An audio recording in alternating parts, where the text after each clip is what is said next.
Hello students, how are you? I hope you all are good.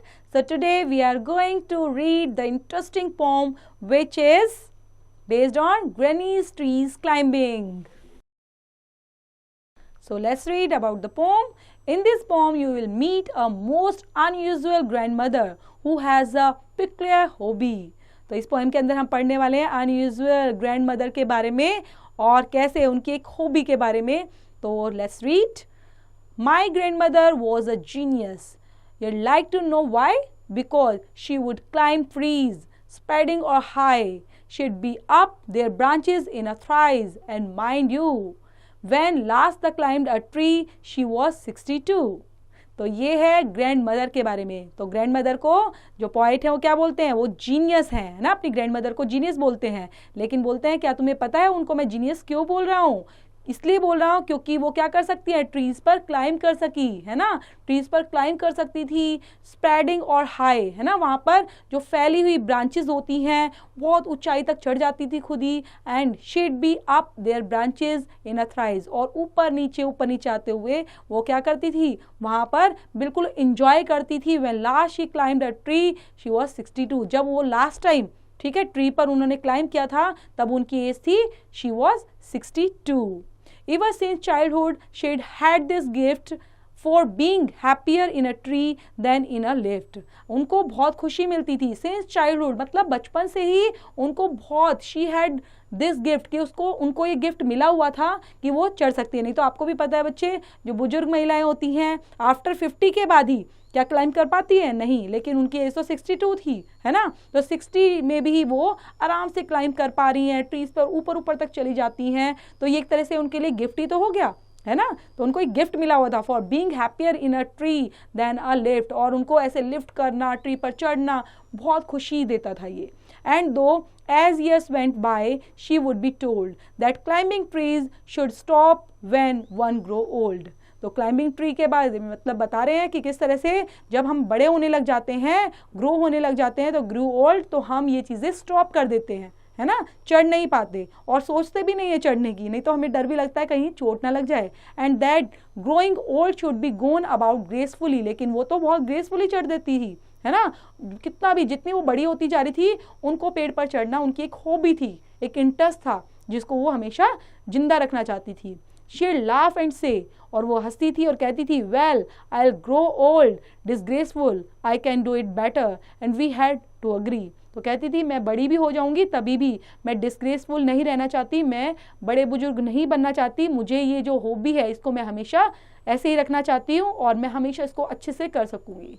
And we had to agree, for in all the garden there was a tree she hadn't been up and one time or another. कोई भी ऐसा garden के अंदर पेड़ नहीं था जिस पर वो आज तक चढ़ी ही नहीं थी. हर एक पेड़ के ऊपर वो क्लाइंब करती रहती थी और उनको डेली अच्छा लगता था. डेली वो पेड़ पर जाती, क्लाइंब करती, कभी किसी ट्री पर कभी किसी ट्री पर, तो उनको बहुत पसंद था. Having learn to climb from loving brother when she was 6. और ये चीज़ें उनको किसने सिखाई? उनके लविंग ब्रदर ने सिखाई जब वो 6 ईयर्स की थी. But it was feared by all that one day she'd have a terrible fall. लेकिन कहीं ना कहीं दूसरे लोगों को डर लगता था कि वो इतनी जो ओल्ड हो चुकी है, उनकी एज इतनी हो चुकी है, कहीं वो नीचे ना गिर जाएं और ये टेरिबल फॉल ना हो उनके लिए. The outcome was different while we were in town. She climbed a tree and couldn't come down.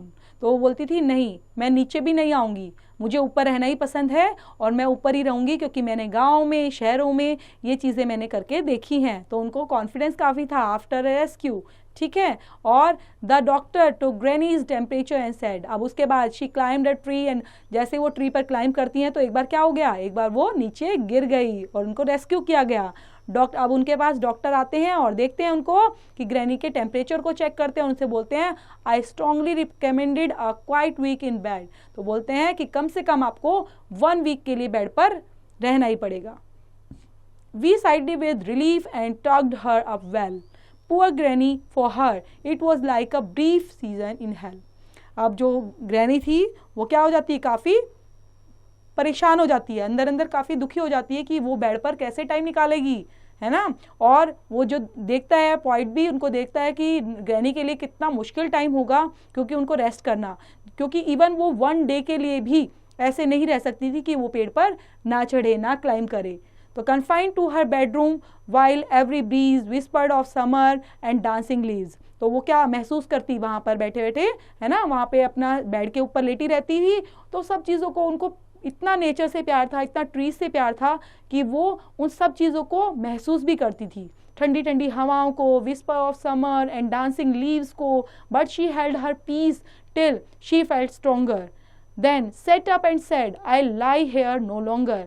तो उनको लगता था कि मैं ज़्यादा दिन तक यहाँ पर नहीं रह सकती और मुझे कहीं ना कहीं कुछ करना पड़ेगा। And she called for my father and told him undaunted. अब उन्होंने मेरे फादर को बुलाया और उनको बोला that a house in a tree top was what she now wanted, कि आप मेरा एक हाउस ट्री टॉप पर ही बना दो, है ना। उसके फादर को बुलाता है और बोलती है, अपने बेटे को बोलती है कि मेरा एक हाउस ट्री पर ही बना दो, मैं वहीं पर रहना चाहती हूँ, मैं बेड पर लेटा नहीं रह सकती, नहीं तो मेरी डेथ हो सकती है। My dad new his duties, he said that's all right. तो डैड हामी भर देते हैं और बोलते हैं ठीक है, मैं आपके लिए वहाँ पर ही हाउस बनवा देता हूँ। You will have what you want dear, I will start work tonight. तो इस तरह से बोलते हैं कि नहीं, आज ही आप अपना काम शुरू कर दो। With my expert assistance he soon finished the चोर। अब वो जल्दी से ही जो एक्सपर्ट्स आते हैं वो अपना काम खत्म कर लेते हैं और उनका घर बन जाता है ट्री पर। Made her a tree house with Windows and door. और जो ट्री हाउस बना था वो उसके पास क्या था, उसमें विंडोज भी लगा था, डोर भी लगे थे। So granny moved up and now every day. तो ग्रैनी डेली वहाँ पर मूव अप करती और डेली वहाँ पर जाती थी। I climb to her room with glasses and a tray. और मैं भी उनके लिए ग्लासेस, ट्रे, ठीक है ना, उनके लिए कुछ खाने पीने का सामान लेकर ऊपर हमेशा ट्री होम पर जाता रहता था। She sits there in state and drinks sherry with me. वो हमेशा मेरे साथ ड्रिंक्स को एंजॉय करती थी, मैं उनके साथ लेके जाता था और हम बैठकर एंजॉय करते थे। आप holding her right to reside in a tree. और इस तरह से उनका जो प्यार है ट्री के लिए वो इतना ज़्यादा था जो उनको जीनियस बनाता है। तो ये छोटी सी पोम है जो ग्रैनी के बारे में, उनकी ग्रैंड मदर के बारे में है और किस तरह से उनको जीनियस बताती हैं और जीनियस बनाती भी हैं। नेचर से उनका इतना प्यार कि वो अपने रूम के अंदर भी इवन रहना नहीं चाहती, वो ट्री पर ही रहना चाहती है, इसलिए उनके लिए एक ट्री हाउस बना दिया गया। तो ये पोम है बच्चे लिखी हुई रस्किन बॉन्ड के थ्रू। तो इसको रीड आउट करेंगे, पढ़ेंगे। Thank you students, thank you for watching.